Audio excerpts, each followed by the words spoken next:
ઓમ શ્રી ગણેશાય નમઃ. જય શ્રી કૃષ્ણ મિત્રો.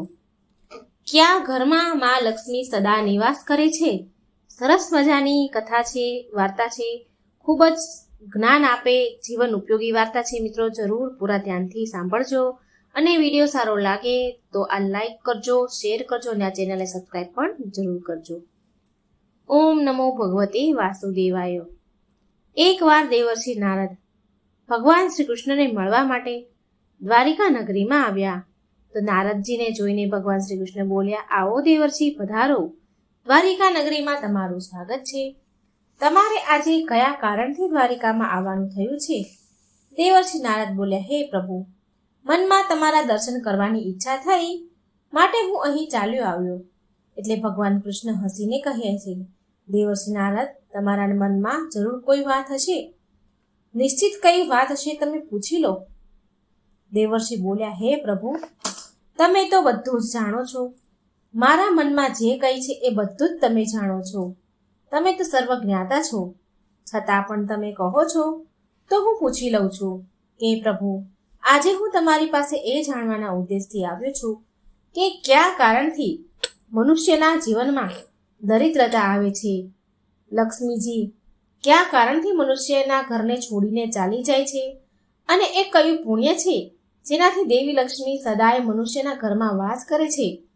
ભગવાન શ્રી કૃષ્ણ કહે છે, હે દેવર્ષિ નારદ, આજે તમે સમસ્ત માનવ જાતિના કલ્યાણ માટે અત્યંત મહત્વપૂર્ણ પ્રશ્ન પૂછ્યો છે.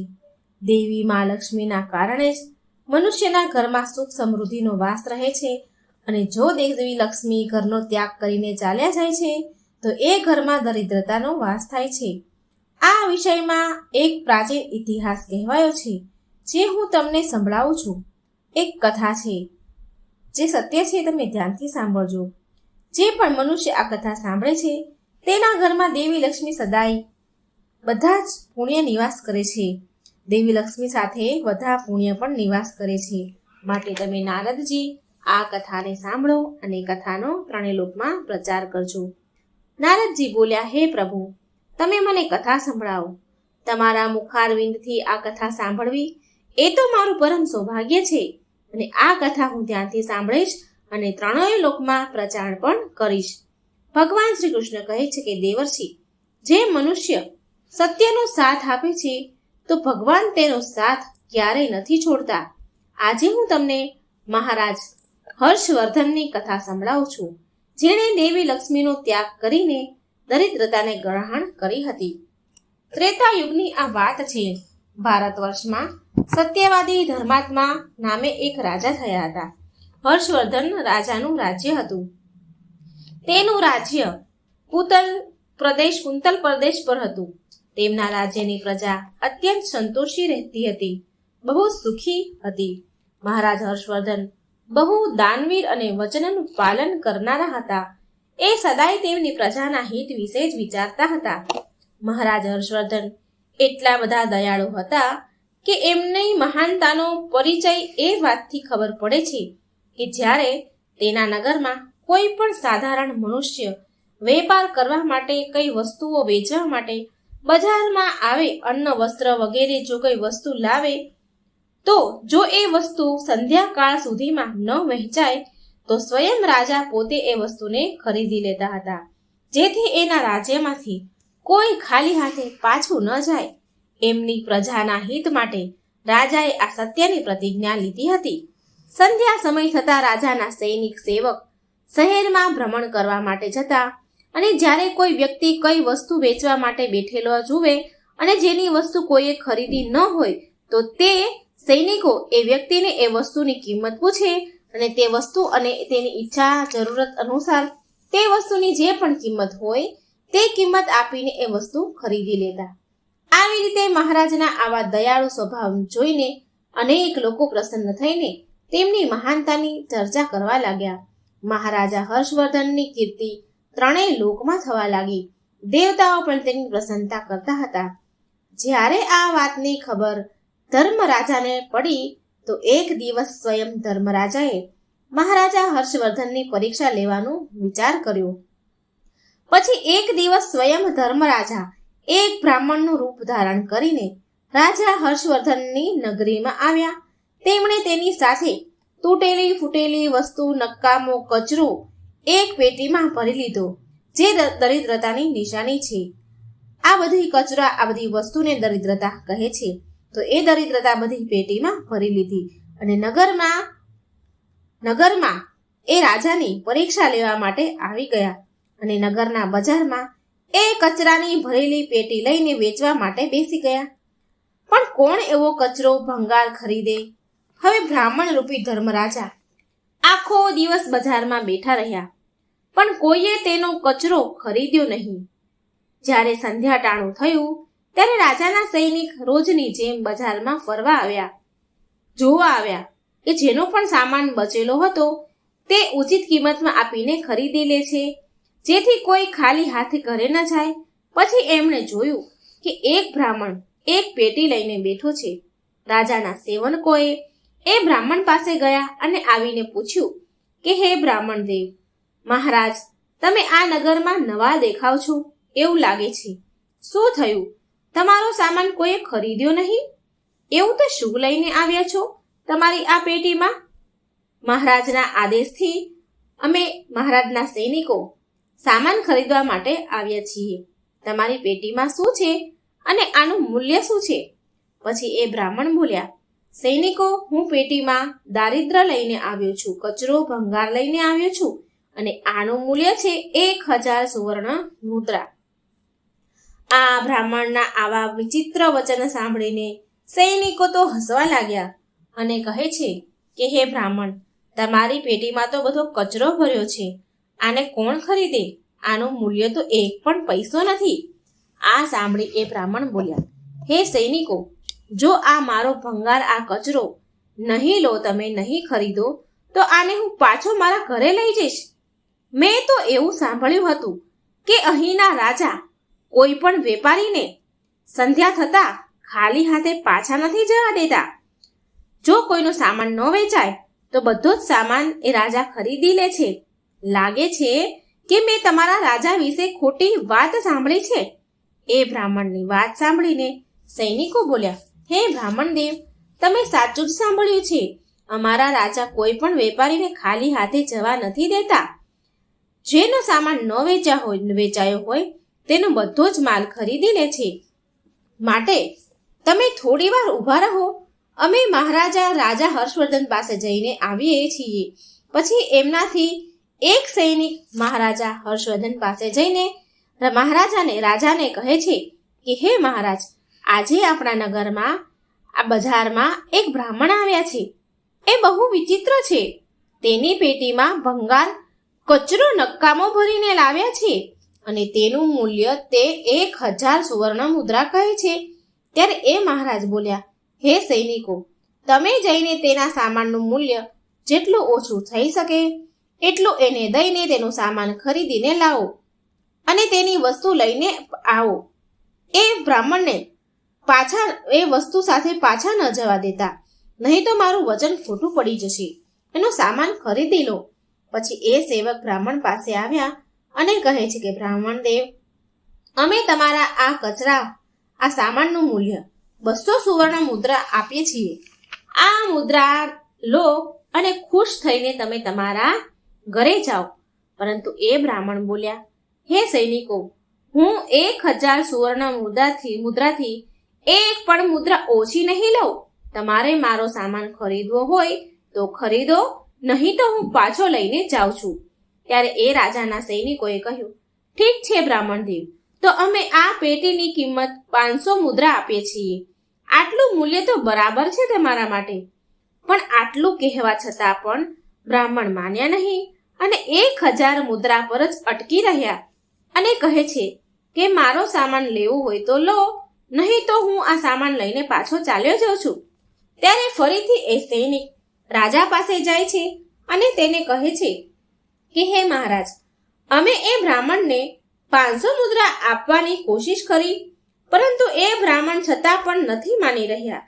તેની પેટીમાં નકરો કચરો, દારિદ્ર ભર્યું છે, છતાં પણ એ 1000 મુદ્રા માંગી રહ્યા છે.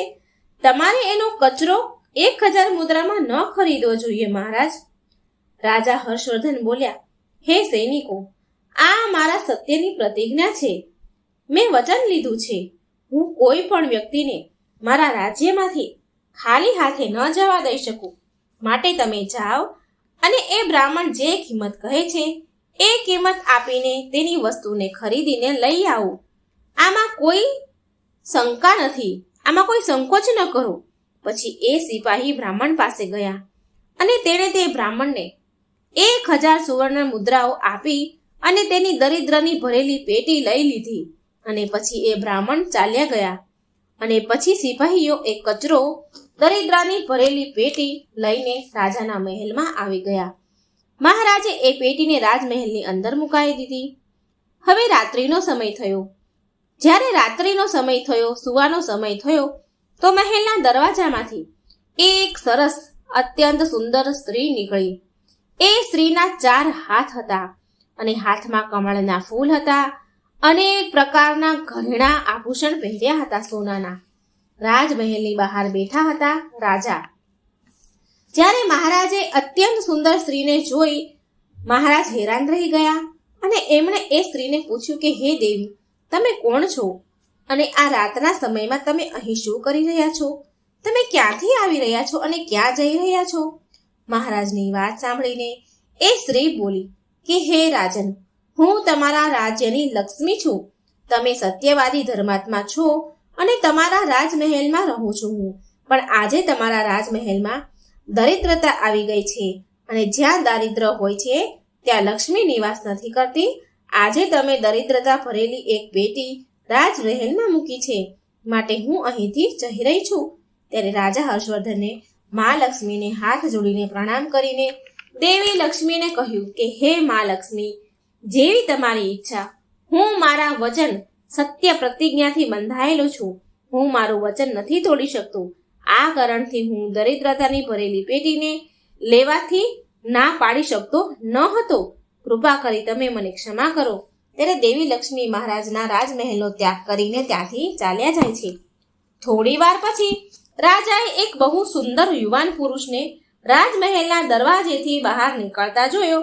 તો મહારાજે તેને પૂછ્યું કે હે દેવ, તમે કોણ છો? તમે ક્યાંથી આવ્યા છો અને ક્યાં જઈ રહ્યા છો?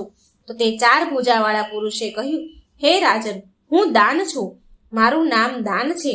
તમે એક સત્યવાદી ધર્માત્મા છો. સદાય તમે ધર્મનું પાલન કરો છો. આ કારણથી હું તમારા રાજમહેલમાં નિવાસ કરતો હતો. હવે દેવી લક્ષ્મી તમારા રાજમહેલને ત્યાગીને ચાલ્યા ગયા છે, તો લક્ષ્મી વિના તમે દાન કેવી રીતે કરશો? માટે હું પણ તમારો રાજમહેલ છોડીને જઈ રહ્યો છું.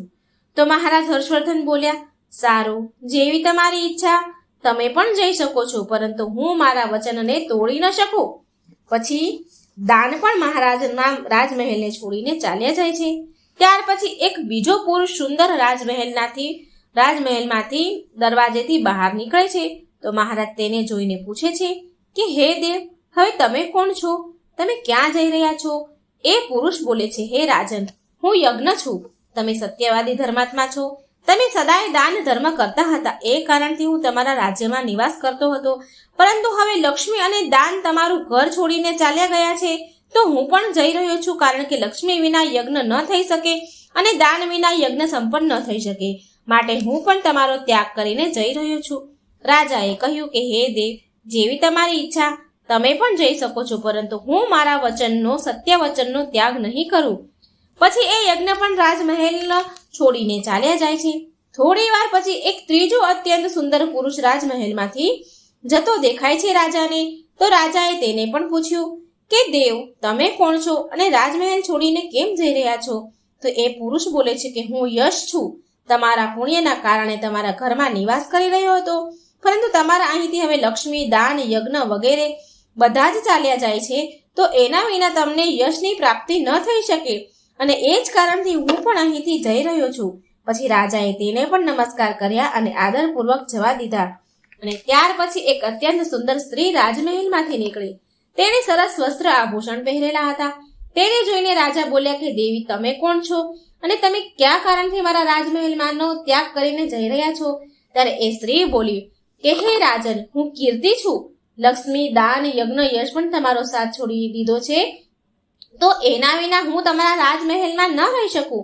માટે હું પણ જઈ રહી છું. તો રાજાએ એને પણ જવા દીધા અને પૂછ્યું, અને પછી એક અત્યંત સુંદર 4 ભુજાવાળા પુરુષ ફરી રાજમહેલમાંથી નીકળે છે. તો તેને જોઈને રાજાએ પૂછ્યું કે દેવ, તમે કોણ છો અને મને છોડીને તમે રાજમહેલને છોડીને ક્યાં જઈ રહ્યા છો? ત્યારે એ પુરુષ કહે છે કે રાજન, હું સત્ય છું અને તમે એક સત્યવાદી ધર્માત્મા છો. માટે હું તમારા ત્યાં નિવાસ કરતો હતો, પરંતુ હવે તમારે ત્યાંથી લક્ષ્મી, દાન, યજ્ઞ, યશ, કીર્તિ વગેરે ચાલ્યા ગયા છે.